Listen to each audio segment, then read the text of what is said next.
Hello everyone. आज की video में हम बात करेंगे इंडिविजुअल डिफरेंसेस, इसके types, causes, characteristics and their dimensions. व्यक्तिगत विभिन्नताओं के बारे में आज हम चर्चा करेंगे। आज का जो हमारा लेक्चर है, लेक्चर 11, इसमें हमारी CDP सीरीज़ जो हमारी चल रही है उसका पार्ट 1 जो हमारा आज हम कवर करेंगे इंडिविजुअल डिफरेंसेस का। इसमें हम बात करेंगे इसके कॉन्सेप्ट की और इसके जो टाइप्स हैं, इसके जो कॉजेज़ हैं, इनके बारे में बात करेंगे और साथ ही कुछ इन पे बेस्ड क्वेश्चंस भी करेंगे ताकि आप कॉम्पिटिटिव एग्जाम्स में जो इनसे रिलेटेड क्वेश्चन आए तो आप इनको इजीली अटैम्प्ट कर पाएँ। इस वीडियो में जो है कंप्लीट नोट्स देने की यहाँ पर मैंने कोशिश की है ताकि आप जो बीएड के जो थ्योरी एग्ज़ाम्स हैं उनको जो भी बच्चे कवर कर रहे हैं उनको बहुत आसानी होगी, वो आराम से इससे रिलेटेड क्वेश्चन को अटैम्प्ट कर पाएंगे। चलिए बात करते हैं इंडिविजुअल डिफरेंसेस की। हिंदी में बोलते हैं व्यक्तिगत विभिन्नताएं। तो व्यक्तिगत विभिन्नताओं का हम सीधा सा मतलब समझें तो हर एक व्यक्ति आपस में जो है एक दूसरे से भिन्न होते हैं। कुछ समानताएं भी होती हैं लेकिन भिन्नताएं भी होती हैं। कोई भी दो व्यक्ति पूरे तरीके से समान नहीं होते। यहाँ तक कि हम बात करें हमारे जो मनुष्य के दोनों हाथ हैं तो दोनों हाथों में भी उनके कार्य क्षमता में कुछ ना कुछ विभिन्नताएं पाई जाती हैं। तो लोग अपनी विशेषताओं, गुणों, क्षमताओं और आवश्यकताओं में काफ़ी भिन्न होते हैं। कोई भी दो व्यक्ति बिल्कुल एक जैसे नहीं होते। हमारे पास, सबके पास अपना अलग व्यक्तित्व है, अलग पर्सनैलिटी है, हमारा बिहेवियर अलग है, हमारी सोचने समझने की क्षमता अलग है, तो हम महसूस अलग तरीके से करते हैं, हमारा जो है प्रदर्शन करने का तरीका अलग होता है। तो इन्हीं सब चीज़ों को क्या बोलते हैं? व्यक्तिगत विभिन्नताएं बोलती हैं। तो यह विभिन्नताएं जीवन के प्रत्येक क्षेत्र में पाई जाती हैं, चाहे हम शारीरिक रूप से कहें, हमारा रूप, रंग, आकार जो है वो अलग है, हमारा बौद्धिक क्षेत्र, हमारे सोचने की क्षमता, हमारी मेमोरी, हमारी सोच विचार करने की क्षमता, तो हर तरीके से हर क्षेत्र में हम कह सकते हैं कि विभिन्नताएं पाई जाती हैं। तो आगे हम बात करें डेफिनेशंस की। तो जब भी आप क्वेश्चन अटेम्प्ट करें तो उसमें डेफिनेशन ज़रूर लिखें ताकि जो डेफिनेशन से जो है आपका क्वेश्चन कंप्लीट माना जाता है। और आज के टाइम में हम देखें तो कॉम्पिटिटिव एग्ज़ाम्स में भी काफ़ी डीप क्वेश्चंस पूछे जा रहे हैं। तो आपको कुछ जो इम्पोर्टेंट डेफिनेशन जो है वो आपको याद रहनी चाहिए, क्योंकि डायरेक्ट डेफिनेशन देके भी ये पूछ लिया जाता है कि ये डेफिनेशन जो है वो किसके द्वारा दी गई थी। तो यहाँ पर दो इम्पोर्टेंट डेफिनेशंस को मैं डिस्कस ज़रूर करना चाहूँगी ताकि आप इसको अच्छे से समझें भी, और आगे अगर आपको ये डेफिनेशन देखने को मिलती है तो आप इसका क्वेश्चन जो है वो इनका आसानी से अटैम्प्ट कर पाएँ। तो फर्स्ट जो डेफिनेशन है वो गैरिसन के अकॉर्डिंग है। According to Garrison, individual differences in child is the result of variation in motivation, intelligence, maturation and stimulus related to environment. हम सारी टर्म्स से यहाँ पर फेमिलियर है। मोटिवेशन यानी कि प्रेरणा। तो व्यक्तिगत विभिन्नता जो है बालकों के अंदर, वो प्रेरणा, मोटिवेशन यानी कि अलग अलग तरीके का मोटिवेशन हमें मिलता है। कोई भी कार्य हम कर रहे हैं तो हमें उसमें उसे करने के लिए कुछ ना कुछ प्रेरणा ज़रूर जो है हमें मिलती होनी चाहिए। हमारे अंदर कुछ ना कुछ मोटिवेशन होनी चाहिए। वो मोटिवेशन जो है वो इंटरनल भी हो सकती है, वो एक्सटर्नल भी हो सकती है। तो वो डिपेंड करता है और उसी से ही हमारे अंदर क्या आ जाते हैं? इंडिविजुअल डिफरेंसेस आ जाते हैं। ऐसे ही जब हम इंटेलिजेंस की बात कर रहे हैं, जब हम बुद्धि की बात कर रहे हैं, तो हर एक व्यक्ति के अंदर जो है different different levels of intelligence हैं। कोई ज़्यादा इंटेलिजेंट होता है, कोई कुछ कम इंटेलिजेंट होता है। तो उसमें भी व्यक्तिगत विभिन्नताएं जो है बच्चे के अंदर मिल जाती हैं। साथ ही हमारा जो वातावरण है, हम जो किस तरीके के स्टिमुलस बच्चे को दे रहे हैं, किस तरीके का एनवायरनमेंट बच्चे को दे रहे हैं, और बच्चे के अंदर कितनी परिपक्वता है, तो ये सब चीज़ें जो हैं व्यक्तिगत विभिन्नताएं, इन्हीं का ही परिणाम होती हैं। ये गैरिसन के द्वारा डेफिनेशन दी गई थी। फिर हम बात करते हैं हमारी नेक्स्ट डेफिनेशन की, जो कि R.S. वुडवर्थ के द्वारा दी गई थी। R.S. Woodworth and D.G. Marquis. तो इन्होंने कहा था, individual differences are found in all psychological characteristics, physical, mental abilities, knowledge, habit, personality and character traits. तो ये सब चीज़ें, चाहे हम ज्ञान की बात करें, चाहे हमारी जो हैबिट्स हैं, हमारी जो आदतें हैं, हमारा जो व्यक्तित्व है, पर्सनैलिटी है, हमारी जो हमारे अंदर जो शारीरिक और मानसिक योग्यताएं हैं या हमारा जो चरित्र है, हमारे जो चारित्रिक गुण हैं, ये सब एक दूसरे से विभिन्न होते हैं। इसीलिए हम कह सकते हैं कि इंडिविजुअल डिफरेंसेस, इन सब ट्रेट्स की अगर हम बात करें तो इंडिविजुअल डिफरेंसेस इन्हीं सब चीज़ों से मिलकर बनते हैं। तो आगे हम बात करें व्यक्तिगत विभिन्नताओं के प्रकार, टाइप्स ऑफ इंडिविजुअल डिफरेंसेस, तो मेनली वैसे तो काफ़ी सारे डिफरेंसेस हैं। फिजिकल डिफरेंसेस, शारीरिक, मानसिक, जो है हमारे सामाजिक, इन सब लेवल्स पे हम देखते हैं डिफरेंसेस मिलते हैं हमारे व्यक्तित्व के अंदर। लेकिन हम बात करें मेनली तो यहाँ पर दो तरीके की जो इंडिविजुअल डिफरेंसेस की बात की गई है काफ़ी इंपॉर्टेंट है। बच्चों को इन टर्म्स में काफ़ी कन्फ्यूज़न होती है। ये दो टर्म्स है inter and intra. Inter individual differences, inter यानी कि दो व्यक्तियों के बीच में, दो या दो से अधिक व्यक्तियों के बीच में जो विभिन्नताएं पाई जाती हैं उन्हें हम बोलते हैं इंटर इंडिविजुअल डिफरेंसेस। यानी कि इंटर इंडिविजुअल डिफरेंसेस यानी कि दो व्यक्तियों के बीच में उनकी योग्यताओं के आधार पर हम कह सकते हैं। यानी कि एक व्यक्ति का आईक्यू जो है ज़्यादा है, दूसरे व्यक्ति का थोड़ा कम है, तो उन दोनों के बीच में जो विभिन्नता है। दूसरा, हम एक व्यक्ति का भार ज़्यादा है, दूसरे व्यक्ति का कम है, या कद की बात करें, या हम बुद्धि की बात करें, या एक व्यक्ति को क्रोध ज़्यादा आता है, दूसरा जो है वो शांत स्वभाव का व्यक्ति है।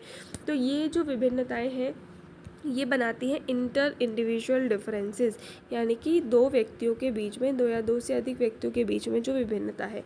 फिर हम बात करें इंट्रा इंडिविजुअल डिफरेंसेस, अंतः व्यक्तिगत विभिन्नता, यानी कि व्यक्ति के अंदर पाई जाने वाली जो विभिन्नता है, व्यक्ति के अंदर, यानी कि एक ही व्यक्ति के अंदर व्यक्तित्व विशेषताओं में पाई जाने वाली विभिन्नता। यानी कि एक व्यक्ति, जैसे फॉर एग्जांपल एक व्यक्ति जो है शारीरिक रूप से बहुत सही दिख रहा है, बिल्कुल स्वस्थ है, लेकिन वो मानसिक रूप से जो है वो अस्वस्थ है, वो सोच नहीं पा रहा, उसकी तर्क वितर्क करने की क्षमता सही नहीं है, स्मृति अच्छी, याद करने की क्षमता तो है लेकिन वो सोच विचार नहीं कर पा रहा। तो ये जो डिफरेंसेस हैं वो व्यक्ति के अंदर पाए जा रहे हैं, तो इसे हम बोलते हैं इंट्रा इंडिविजुअल डिफरेंसेस। यानी कि यहाँ पे लिखा हुआ है a person who is physically healthy but mentally unhealthy. तो ये इस तरीके की ये दो जो टर्म्स हैं इनमें आपको डिफरेंस जो है वो पता होनी चाहिए। इंटर यानी कि दो या दो से अधिक व्यक्तियों के बीच में, इंट्रा यानी कि एक ही व्यक्ति के बीच में अलग अलग विभिन्नताएं जो पाई जाती हैं। फिर हम बात करें, ऐसे ही अभी मैंने बात की थी कि टाइप्स ऑफ इंडिविजुअल डिफरेंसेस, जो मेंटल डिफरेंसेस, यानी कि दो व्यक्तियों की सोच जो है वो अलग अलग है। दूसरा हम बात करें दो व्यक्तियों की कार्य क्षमता अलग अलग है। दो व्यक्ति जो है इमोशनली मतलब उनके भाव, जो उनके अंदर जो संवेग हैं वो अलग अलग हैं। फिजिकल डिफरेंसेस दोनों के रंग रूप आकार जो है वो अलग अलग है। दोनों का जो है उपलब्धि, हम बात करें बच्चा जो है दो व्यक्ति जो है वो अलग अलग तरीके की अचीवमेंट उनकी है, कुछ ज़्यादा अचीव कर पाते हैं, कुछ जो है वो धीरे अचीव करते हैं। दोनों का डिफरेंसेस दो व्यक्तियों के बीच में जो है, दो व्यक्तियों की रुचि अलग अलग क्षेत्र में है, उनका एप्टीट्यूड, उनकी योग्यता अलग अलग है। तो उनके बिलीफ में भी हम बात करें डिफरेंसेस हैं, लर्निंग डिफरेंसेस हैं। तो ये सब मिलकर जो है वो इंडिविजुअल डिफरेंसेस जो हैं वो क्रिएट करते हैं। ये सभी टाइप्स ऑफ इंडिविजुअल डिफरेंसेस हैं, किस किस तरीके से वो इंडिविजुअल डिफरेंसेस होते हैं। फिर हम बात करें व्यक्तिगत विभिन्नताओं की विशेषताएं, कैरेक्टरिस्टिक्स की बात करें। अभी हमने बात की थी कि संसार में कोई भी दो व्यक्ति समान नहीं है, सब में कुछ ना कुछ अंतर है। तो सभी व्यक्तियों के शारीरिक बल और उनके मैच्योरिटी में, परिपक्वता में कुछ ना कुछ अंतर पाया जाता है। यानी कि एक ही आयु के, हम क्लास में भी देखें, एक ही क्लास के जो बच्चे हैं, एक ही आयु स्तर पर जो बच्चे हैं, उनमें भी उनकी भी अधिगम क्षमता में उनकी भी लर्निंग एबिलिटी कुछ ना कुछ अलग होती है। कुछ बच्चे जो है बहुत जल्दी सीख जाते हैं, कुछ को सीखने में थोड़ा टाइम लगता है। तो इनमें भी व्यक्तिगत विभिन्नताएं इस तरीके से भी पाई जाती हैं। तो व्यक्तिगत विभिन्नता जो है एक बहुत ही वाइड कॉन्सेप्ट है और इसका वंशानुक्रम और वातावरण दोनों का प्रभाव इस पर पड़ता है। यानी कि हेरिडिटरी फैक्टर्स भी इसको जो है इफेक्ट करते हैं, और साथ ही हम बच्चे को एनवायरनमेंट कैसा दे रहे हैं वो भी इस पर पूरा प्रभाव डालता है कि व्यक्ति के विभिन्न गुणों का एक दूसरे पर प्रभाव पड़ता है। आपस में भी हम दो व्यक्ति अलग अलग प्रकार के हैं, अलग अलग जो है उनके अंदर गुण हैं, अलग अलग जो है उनकी एबिलिटीज़ हैं, तो एक दूसरे पर उनका भी प्रभाव पड़ता है।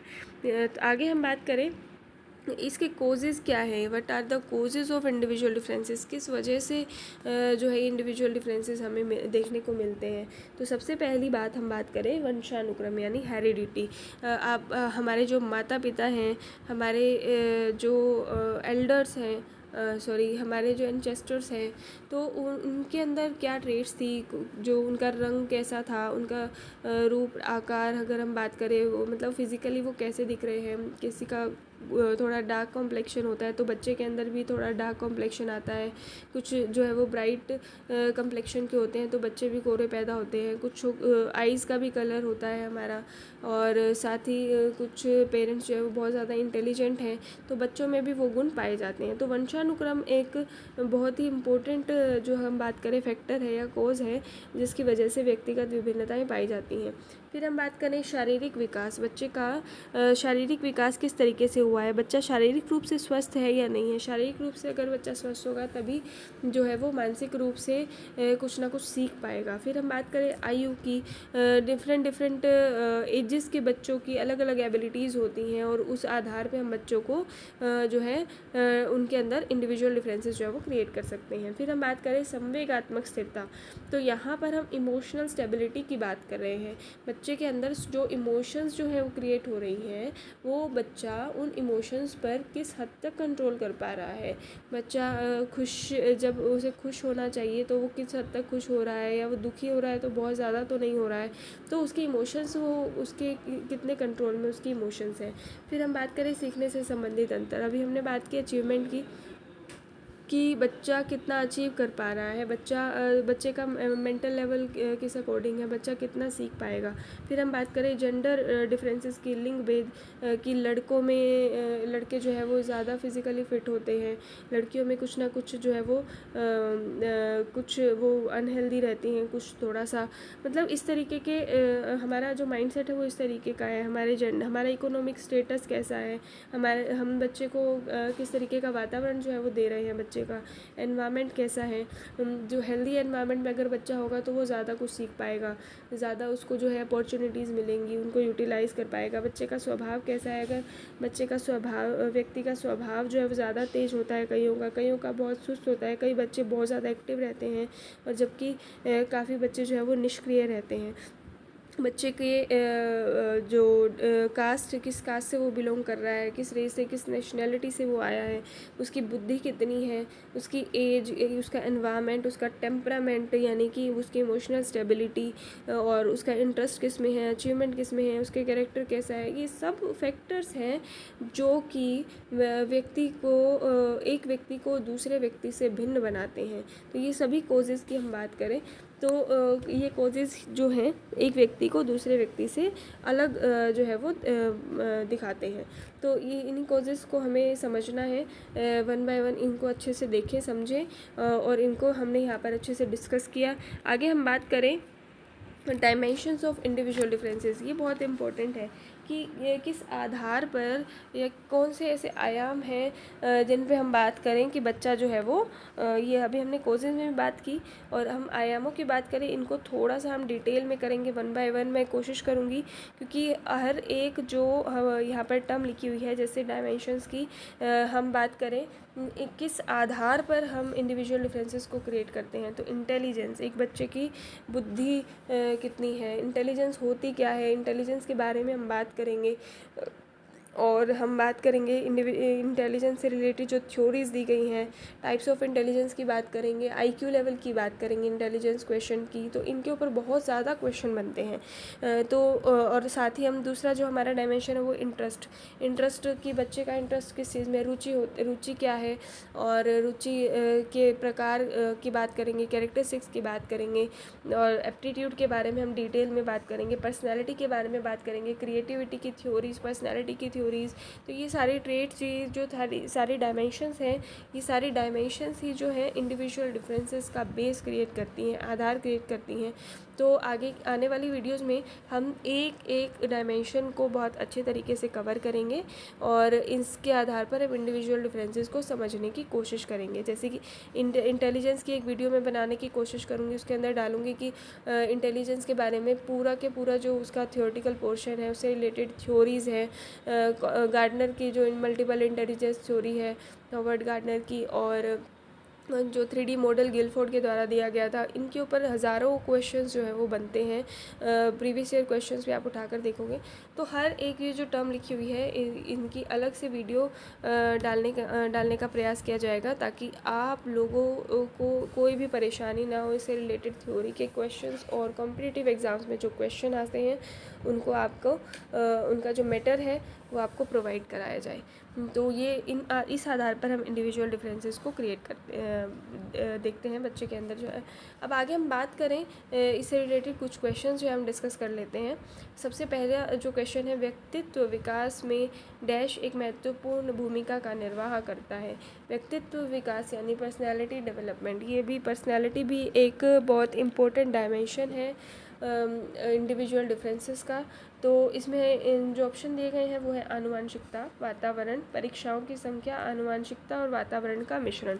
तो हमने अभी बात की कोजेस की इंडिविजुअल डिफरेंसेस की, तो वहाँ से भी हम इसे रिलेट कर सकते हैं, जिसमें हमने दोनों की बात की, हेरिडिटी भी और एनवायरनमेंट भी। तो इसमें ऑप्शन नंबर सही सी जो है वो सही हो जाएगा, आनुवांशिकता और वातावरण का मिश्रण।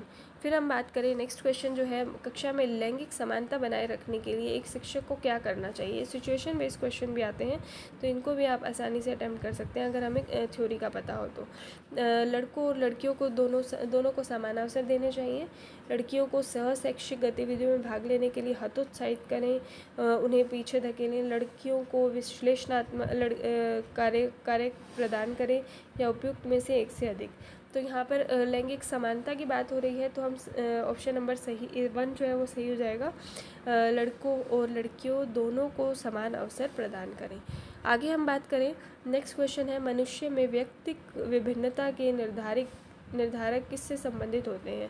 अभी हमने बात भी की थी क्वेश्चन नंबर 1 ने, आनुवंशिकता और पर्यावरण दोनों में विभिन्नताएं पाई जाती हैं, तभी एक मनुष्य दूसरे मनुष्य से भिन्न होता है। तो ऑप्शन नंबर सी जो है इसका सही हो जाएगा। आगे हम बात करें, आप अपनी कक्षा में अपने शिक्षण के दौरान कड़ी मेहनत करते हैं, फिर भी आपकी कक्षा में काफ़ी शैक्षिक विभिन्नताएं देखने को मिलती हैं। तो इसका क्या कारण हो सकता है कि आपकी कक्षा के कुछ छात्र कक्षा में सो जाते हैं, आपकी कक्षा के छात्र आपको पसंद नहीं करते, भिन्न भिन्न छात्रों में व्यक्तिक गुण जो है वो भिन्न भिन्न होते हैं, या फिर उपरोक्त में से कोई नहीं। तो हम डिफरेंसेस की बात कर रहे हैं, तो ऑप्शन नंबर सी यहाँ पर जो है वो काफ़ी हद तक सही है। और भिन्न भिन्न छात्रों में व्यक्तिक गुण जो है वो भिन्न भिन्न होते हैं, तभी व्यक्तिक विभिन्नताएं जो है वो छात्रों में पाई जाती हैं। तो इस तरीके के क्वेश्चंस जो आपको देखने को मिलेंगे एग्ज़ाम में भी। आगे हम नेक्स्ट वीडियो में कवर करने की कोशिश करेंगे हमारे जो सारे डायमेंशंस हमने अभी बात की, intelligence, personality, creativity, interest, aptitude, तो हर एक डायमेंशन को हम डीपली डिस्कस करेंगे, ताकि आप को कोई भी आगे परेशानी ना हो किसी भी तरीके का क्वेश्चन अटेम्प्ट करने में। थैंक यू सो मच, मिलते हैं नेक्स्ट वीडियो में।